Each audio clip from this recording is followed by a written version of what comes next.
Okay, you're back. I'm back. Had to, shave my head off. But this is Ed Titus at the Home Theater channel on YouTube, and this is part 3 of the DIY Network video home for home theater. And let's get right into the movie.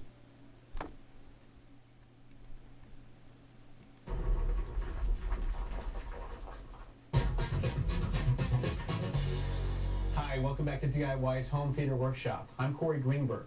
So far we've done the design and layout of our home theater. We've decided where the chair is going to go, the big screen, as well as the projector. Now it's time to decide where we're going to place our surround sound speakers. But first, some basics about how sound works. Sound can only do 3 things in a room: reflect and stay inside the room, absorb into the walls, and transmit into areas outside the room.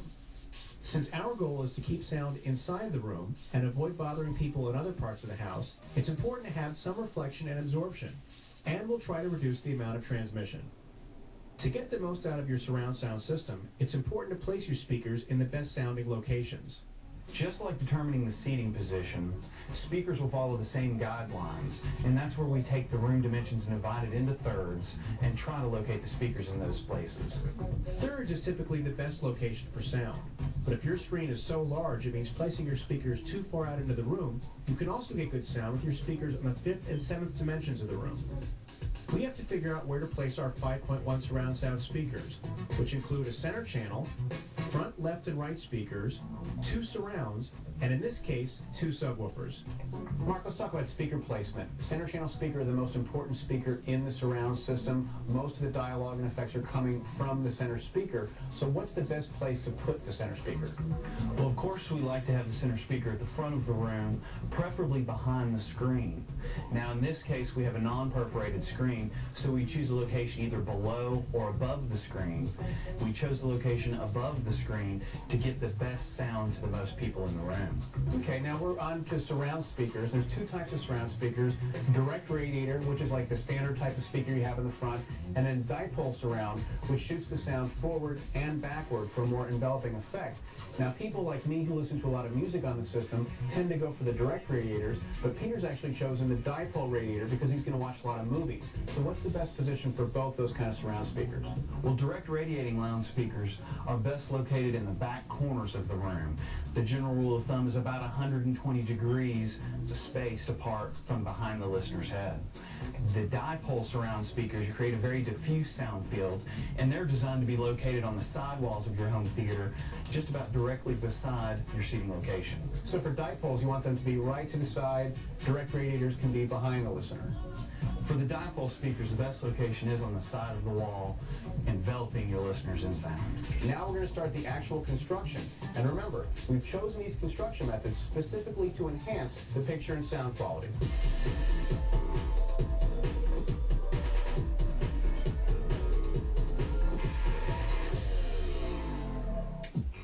We want to take advantage of the unfinished walls and ceiling to make running our wires easier. In this situation, installers generally run a bunch of wires at once since they all start in the same place, the location of your equipment racks. One batch of wires will deliver audio to all the speakers. Your left, center, right, side surround on the left and right side will take speaker wire much like this. I recommend using 12 gauge as the best size. 2 sizes down to 16 gauge is still acceptable. Now your subwoofers are powered, which means that they take a low level signal and have the amplifiers built into them. So the wire you'll run to them will look much more like the wire that connects your CD player to your surround sound receiver. We also need to run wires for our video. Depending on your equipment and your projector, you'll want to run several RG6 coaxial cables to your projector to transmit the video signal. If you're doing a flat screen or rear projection television, you'll want to run these cables to that location. When pre-wiring your home theater, it's easiest to use a common path when running both audio and video cable. With our wiring in place, it's time to put R13 or BAT insulation in the walls and ceiling. We'll also use a special sound technique, alternating standard insulation with panel insulation. If this wasn't a home theater we were building, we might put up some drywall next. But to further improve the sound quality of the room, we want to avoid creating a rigid wall, and that means adding an extra step to the construction. We're going to mount this special channel to our stud walls using these specially made isolation clips. These work much like the shock absorbers in your car. And then we'll attach the layers of sheetrock to the channel.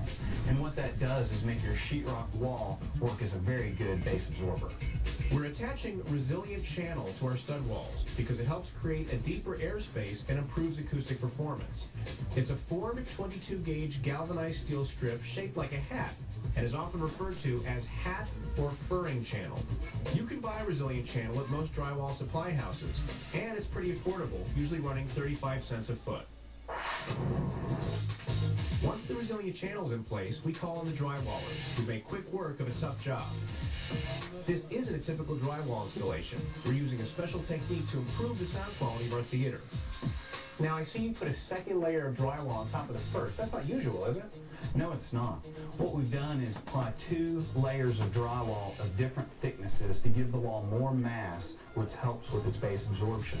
The first layer of drywall we've laid horizontally, and the second layer of drywall we laid vertically so that none of the seams overlap each other. We also don't let the wall and ceiling touch each other, so they will move with the sound. The wall will move forward and backward, while the ceiling moves up and down.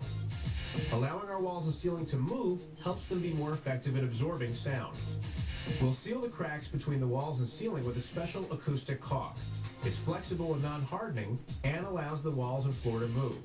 Acoustic caulk also seals the room, which isolates the theater from the rest of the house, so you can turn up the volume without disturbing anyone. If you have any questions about the techniques we're using to create sound barriers in our home theater, visit our website at DIYnetwork.com. Coming up next, we walk on it every day, but it can actually make the difference between good and great home theater sound. We'll explain later.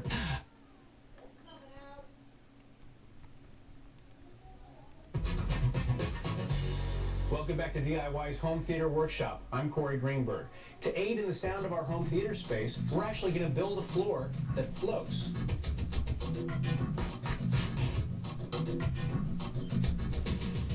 There's many advantages to floating the floor in your home theater. The first of which is your floating floor will act as a base absorber covering the entire bottom of your room. One of the other good reasons is if you set your subwoofers on this floating floor, the rumble from them will translate through the floor, through your sofa, and into your body, enhancing your home theater experience. Our first step in building the floating floor is to put a 1-inch foam spacer against the wall, much like a baseboard, to keep the floor from touching the sidewalls. We don't want the floor and walls to touch for the same reason we don't want the ceiling and walls to touch. It helps absorb sound and lets the floor move up and down just like the ceiling. Next, we cover the flooring with specialized sound insulation, which is specifically engineered to add sound absorption to concrete floors. Now, what are these green squares for? You're saying they're going under the flooring? Exactly. They're part of our floating floor system, where we lay this low-density fiberglass out and space these squares every 12 inches. And what they're made of is high-density fiberglass that's designed to support the weight of the 2 layers of plywood we're going to lay down. The density and spacing of these fiberglass isolation pads not only support the plywood, they're also designed to support other weight like furniture and floor traffic. Once your fiberglass is in place, it's time to install 2 layers of plywood on the floor, making sure the seams on the second layer don't match the first layer. Now we're going to show you how certain interior design elements can drastically improve the picture and sound in your home theater.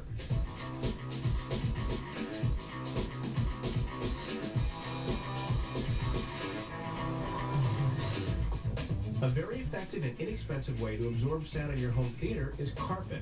For this project, we've chosen a thick Berber with standard padding underneath. But if you have hardwood or tile floors, try using an area rug. It will also help improve the acoustics of your room. Lighting is also crucial to the overall quality of your home theater. This is Ed Titus. There's going to be some more parts to this video. Stay tuned for part 4 and possibly part 5 to this video.